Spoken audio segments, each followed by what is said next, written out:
तो दमोह के गंगा जमुना स्कूल में लगातार धर्मांतरण का खेल चल रहा है और इस पर IBC 24 की खबर का असर भी हुआ है, मुहर भी लगी है। जिला बाल कल्याण कमेटी का खुलासा भी किया गया है। बता दें कि स्कूल में चल रहा था धर्मांतरण का खेल। हिंदू छात्रों से पढ़ावाई जा रही थी नमाज। लॉकर में मिला है इस्लामिक साहित्य और अब पूरे मामले में बाल आयोग सख्त कार्रवाई करने जा रहा है। IBC 24 से कमेटी के सदस्य दीपक तिवारी ने कहा है। और दमोह के गंगा जमुना स्कूल में लगातार धर्मांतरण का खेल चल रहा है। IBC 24 ने जिस खबर को प्रमुखता से दिखाया था और इस खबर पर मुहर भी लगी है। तो आपको बता दें कि गंगा जमुना स्कूल में लगातार एक के बाद एक खुलासे होते जा रहे हैं और अभी जिस तरीके से कार्रवाई यहाँ पे चल रही है तो कुछ टीचर्स के लॉकर से इस्लामिक साहित्य भी मिला है।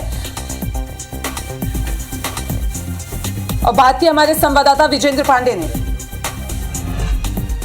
दमोह के गंगा जमुना पब्लिक स्कूल के करतूतों के एक सिलसिलेवार खुलासे बता रहे हैं कि वहां शिक्षा की आड़ में कुछ और चल रहा था। बच्चों का मतांतरण करने का खेल चल रहा था और बाल आयोग ने जिस तरह से कार्रवाई की है वो अब लगता है कि आखिरकार एक बड़ी कार्रवाई में परिणत होगी। इस वक्त हमारे साथ बाल आयोग की कार्रवाई में शामिल रहे बाल कल्याण समिति दमोह के सदस्य दीपक तिवारी जी हैं। इस पूरे मसले को आप किस तरह से देखते हैं, क्योंकि बच्चे कह रहे हैं कि नमाज भी उनसे अदा करवाई जा रही थी हिंदू बच्चों से। हम लोगों ने जांच के दौरान परिवारों में भी संपर्क किया था, वहाँ पढ़ने वाले बच्चों के परिवारों में।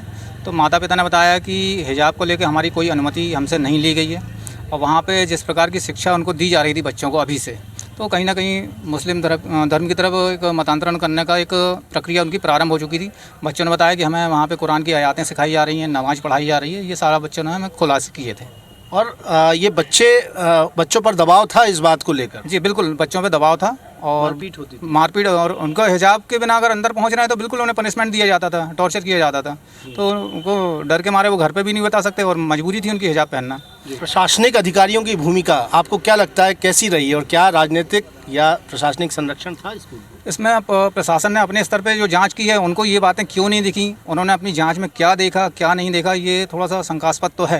क्योंकि हम लोगों ने जो रिकॉर्ड जब्त किए हैं बाकायदा उसमें उर्दू साहित्य भी मिला है। शिक्षक के हमने लॉकर्स खुलवाए हैं तो उसमें ऐसे साहित्य मिले जो उनके उर्दू स्कूल के सिलेबस से मैच ही नहीं करते हैं। जब उनसे पूछा गया प्रबंधन से तो उन्होंने कहा वो शिक्षकों की पुस्तकें हैं, तो शिक्षक की पुस्तकें यहाँ लाकर में क्या कर रही हैं, उनके घर पे होनी चाहिए। तो निश्चित तौर पे वो पुस्तकों के माध्यम से ही बच्चों का माइंड डाइवर्ट करके वो पूरा उर्दू इज़्म जो उनको है इस्लामिज़्म वो सिखाया जा रहा था। ऐसे में ये कार्रवाई क्या होगी और कब होगी? इसमें राज्य आयोग ने सभी दस्तावेज जो संदिग्ध थे वो जब्त किए हैं और उनके कुछ डिटेल्स और भी मांगी हैं स्कूल प्रबंधन से और निश्चित तौर पे राज्य आयोग और राष्ट्रीय बाल आयोग इस पर निश्चित तौर पे कानूनी कार्रवाई आगे करेगा। बहुत बहुत शुक्रिया। हमने बात की दीपक तिवारी जी से जो कि दमोह में बाल कल्याण समिति के सदस्य हैं। बाल आयोग की इस जांच कार्रवाई के दौरान वो भी वहां पर शामिल थे और कह रहे हैं कि मतांतरण का खेल गंगा जमुना स्कूल में चल रहा था। शिक्षकों का भी धर्मांतरण हुआ है, वो भी संदेह के घेरे में है। प्रशासनिक अधिकारी जो अब तक कार्रवाई नहीं कर पाए उन पर भी आशंकाएं हैं, लेकिन आयोग अब इस मामले पर बड़ी कार्रवाई करेगा, ये दावा दीपक तिवारी जी की ओर से किया जा रहा है। कैमरामैन गणेश विश्वकर्मा के साथ विजेंद्र पांडे, IBC 24 दमोह। तो लगातार एक के बाद एक खुलासे इस पूरे मामले पे होते जा रहे हैं। लॉकर में कई इस्लामिक साहित्य मिले हैं, जांच लगातार चल रही है और लगातार टीम भी यहां पे पहुंची हुई है और ये तस्वीरें भी आप देख रहे हैं। और इसी खबर पे ज्यादा जानकारी के लिए हमारे दो संवाददाता दमोह से विजेंद्र हमारे साथ जुड़ रहे हैं, भोपाल से हरप्रीत हमारे साथ जुड़ रही है। तो सबसे पहले दमोह का रुख करते हैं। विजेंद्र, आपसे जानना चाहूंगी कि जिनके ये लॉकर्स थे, साहित्य यहाँ पे मिला है इस्लामिक, क्या उन टीचर्स से पूछताछ हुई है, बात की गई?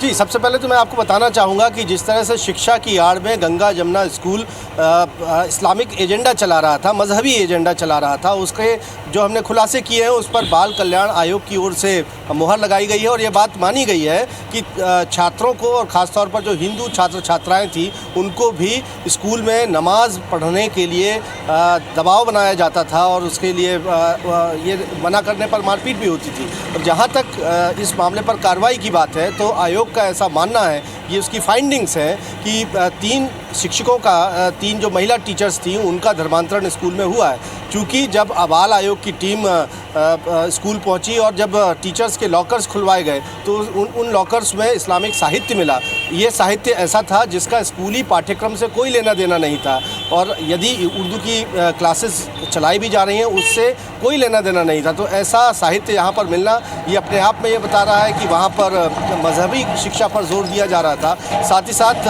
आयोग का ऐसा मानना है कि इस मामले पर 3 महिला शिक्षकों का धर्मांतरण हुआ है। एक श्रीवास्तव जिनकी माँ का नाम था वो खान बन गई, इसी तरह एक जैन थी वो खान बन गई, और एक और महिला शिक्षक है जो सरनेम यादव लिखती थी लेकिन बाद में वो खान बन गई। तो 3 महिला शिक्षकों का महिला टीचर्स का यहाँ पर धर्मांतरण किया गया है, और चूंकि इस मामले पर अब तक किसी तरह की कोई कार्रवाई नहीं हुई है, अब आगे जो कार्रवाई है वो प्रशासन को करनी है, पुलिस को करनी है। बाल आयोग बार बार ये पत्र जारी कर रहा है, नोटिस जारी कर रहा है दमोह के कलेक्टर और एसपी को कि साक्ष्यों को भी एक तरफ मिटाया जा रहा है, लिहाजा इन फाइंडिंग्स पर आगे एफआईआर संबंधित जिला प्रशासन और पुलिस प्रशासन लॉन्च करवाए, इस पर जांच हो तो आगे इंटेरोगेशन आगे हो पाए और साक्ष्यों से छेड़छाड़ आगे ना हो पाए। लेकिन कोई भी एफआईआर अब तक प्रशासन की ओर से या पुलिस की ओर से दर्ज नहीं की गई है।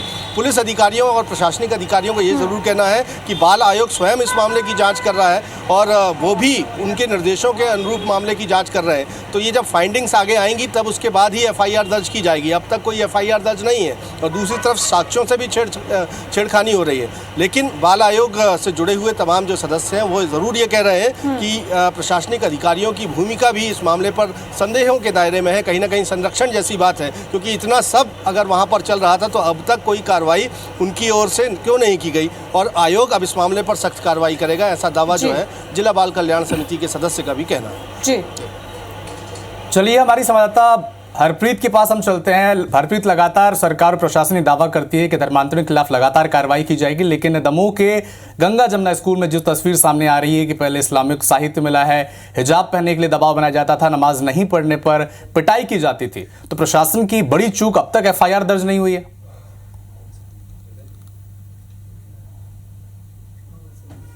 इस मामले में सरकार की निष्क्रियता का अंदाजा इसी बात से लगाया जा सकता है कि जिस मामले ने पूरे प्रदेश में पिछले 2 दिन से तहलका मचा रखा है, उस पूरे मामले में शिक्षा विभाग के मंत्री का कोई बयान अब तक सामने नहीं आया है। इस वक्त हम शिक्षा मंत्री इंदर सिंह परमार के बंगले पर ही मौजूद हैं, लेकिन फिलहाल वो अभी यहाँ पर इस पूरे मामले पर कुछ भी बोलने में असमर्थ हैं। माना जा सकता है कि कहीं ना कहीं प्रशासन और वहाँ पर जो शिक्षा विभाग है उसकी ये पूरी लापरवाही थी। पूरी तरह से स्कूल को उपकृत करने में यहाँ पर शिक्षा विभाग और प्रशासन लगा हुआ था।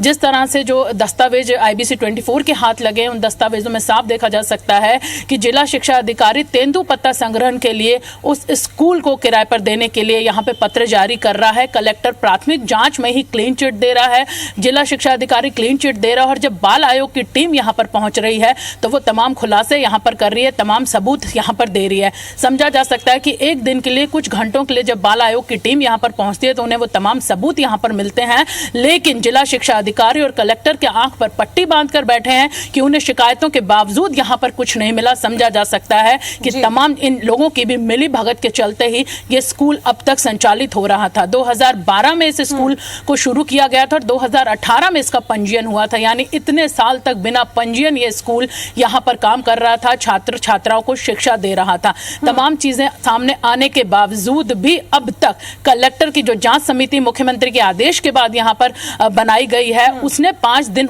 बीत जाने के बावजूद भी कोई रिपोर्ट यहां पर सामने नहीं रखी है।